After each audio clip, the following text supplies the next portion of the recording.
Telangana cabinet సమావేశం కాబోతోంది. ప్రభుత్వం ఎజెండాలో 25కు పైగా అంశాలు ఉన్నట్లు సమాచారం. ఇందులో అనేక వివాదాస్పద అంశాలు ఉన్నట్లు తెలుస్తోంది. అలాగే డ్రిప్ స్కీమ్ కింద వరల్డ్ బ్యాంకు నిధులు తెచ్చేందుకు అనుమతి ఇవ్వాలని కేంద్రానికి పంపే ప్రతిపాదనకు మంత్రివర్గం గ్రీన్ సిగ్నల్ ఇవ్వనుంది.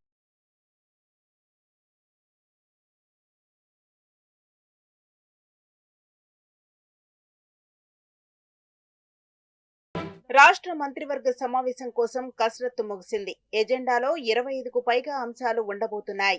ఇవి కాక ఒక్క ఇరిగేషన్ శాఖ నుంచే మరో 25 ఫైళ్లు సిద్ధమవుతున్నట్లు తెలుస్తోంది. అయితే చివరి క్షణం వరకు ఇవి రెడీ కాకపోవడంతో వాటిలో ఏవైనా ముఖ్యమైనవి ఉంటే టేబుల్ ఎజెండాగా కేబినెట్ ముందుకు వచ్చే అవకాశం ఉంది. కాగా అనేక వివాదాస్పద అంశాలు ఈసారి ఎజెండాలో ఉన్నాయని సచివాలయ వర్గాల నుంచి అందుతున్న సమాచారం.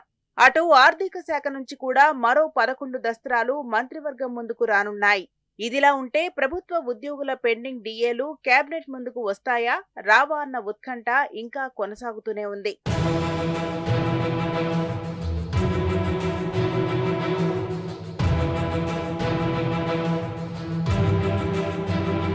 పెండింగ్ డిఏల ఉత్కంఠ నడుమ మంత్రివర్గ సమావేశం జరగబోతోంది.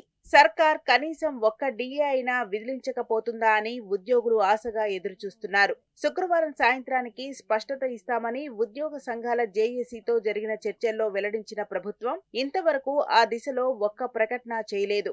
పైగా పోలీస్ కమాండ్ కంట్రోల్ సెంటర్లో జరిగిన సమావేశంలో పాలకులు ఉద్యోగ సంఘాలతో కాళ్ల బేరానికి దిగినట్లు వినికిడి.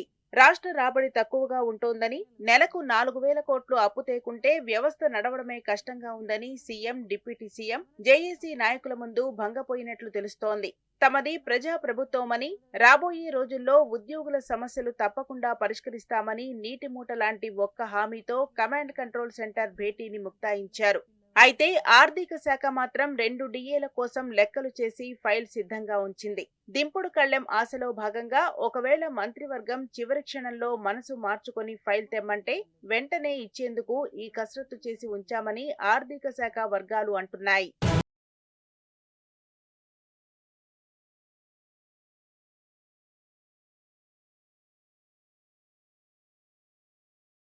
రాష్ట్ర వ్యాప్తంగా ఉన్న రోడ్ల నిర్వహణ కోసం రోడ్లు, భవనాల శాఖ నుంచి మరొక ఫైల్ కేబినెట్ ముందుకొస్తోంది. ప్రజలపై భారం మోపే విధంగా 30,000 కోట్ల అంచనాతో ఈ ప్రతిపాదన సిద్ధమైందని వినికిడి. ఇందుకు అంతర్జాతీయ సంస్థల నుంచి రుణం పొందాలనేది సర్కార్ ఆలోచనట.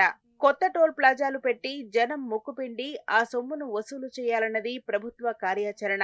ఆ మేరకే ఆర్ఎండ్బి అధికారులు సదరు ఫైల్ను సిద్ధం చేశారు.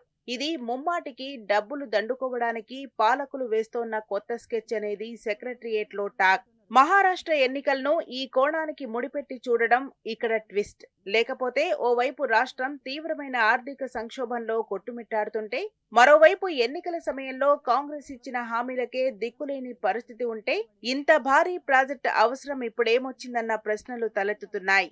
ఇప్పటికే వేల కోట్ల రూపాయల ఖర్చుతో ప్రభుత్వం నెత్తిమీద వేసుకున్న మూసీ పునరుజ్జీవనం ప్రాజెక్టు అత్యంత వివాదాస్పదమై కూర్చున్న విషయం తెలిసిందే.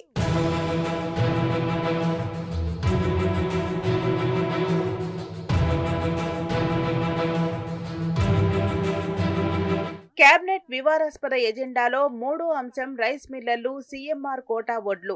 ఈసారి కోటా కేటాయించాలంటే ప్రభుత్వానికి పడ్డ బకాయిల ఆధారంగా కనీస మద్దతు ధరలో 10%, 20%, 25% బ్యాంక్ గ్యారంటీని మిల్లర్లు ఇవ్వాల్సి ఉంటుంది. ఈ నిర్ణయాన్ని రైస్ మిల్ ఓనర్లు తీవ్రంగా వ్యతిరేకిస్తున్నారు.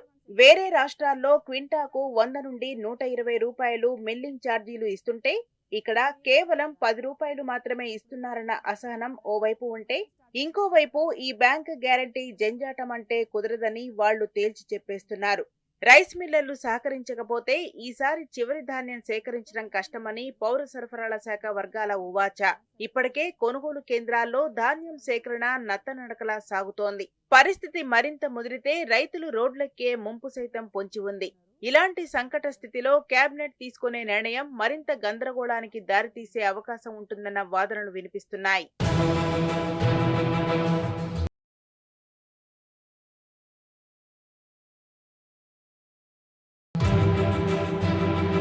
అఫ్జల్గంజ్ లో ఉన్న ఉస్మానియా జనరల్ ఆసుపత్రిని గోషామహల్ కు తరలించేందుకు మంత్రివర్గం ఒక కీలక నిర్ణయం తీసుకోనుంది. కొత్త హాస్పిటల్ కోసం అక్కడి పోలీస్ స్టేడియం దగ్గర భూమి కేటాయించేందుకు రెవెన్యూ శాఖ ప్రతిపాదన పంపుతోంది. నిత్యం రద్దీగా ఉండే గోషామహల్ లాంటి చోట్ల పెద్ద ఆసుపత్రి కడితే అక్కడ ట్రాఫిక్ సమస్యలు తలెత్తుతాయనేది స్థానికుల వాదన. ఎలాంటి శాస్త్రీయ అంచనాలు లేకుండా ఈ దశలో సర్కార్ ముందుకెళ్తే భవిష్యత్తులో పశ్చాత్తాప పడాల్సి వస్తుందనేది వాళ్ల వెర్షన్. ఇవి కాక ది హైదరాబాద్ మెట్రో రైల్ విస్తరణ పనుల ముసాయిదా ప్రతిపాదన సైతం కేబినెట్ ఆమోదం కోసం రానుంది.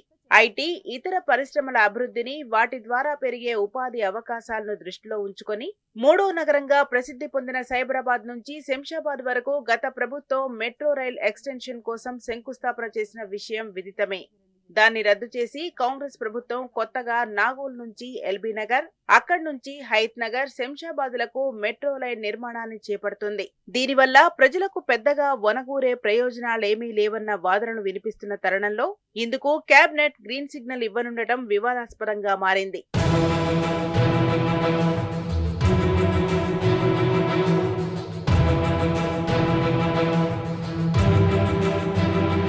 మరోవైపు వరల్డ్ బ్యాంక్ డ్రిప్ స్కీమ్ కింద 645 కోట్ల నిధులు సమకూర్చుకోవడానికి కేంద్ర ప్రభుత్వ అనుమతి కోసం ప్రతిపాదన మంత్రివర్గం ముందుకు రానుంది.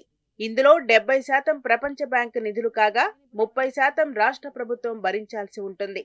అదే సమయంలో పిప్రి, తుపాకులగూడెం రిజర్వాయర్లకు నిధులు మంజూరు కోసం కూడా నిర్ణయం జరగనున్నట్టు తెలుస్తోంది. ఇవి కాక ప్రభుత్వం తలపెట్టిన కొత్త స్పోర్ట్స్ పాలసీకి కూడా కేబినెట్ ఆమోదముద్ర వేయనుంది. వివిధ శాఖల్లో కొత్త పోస్టులను సృష్టిస్తూ ఆర్థిక శాఖ నుంచి వచ్చే సుమారు 11 ఫైళ్లకు కూడా మంత్రివర్గం క్లియరెన్స్ ఇవ్వనుంది.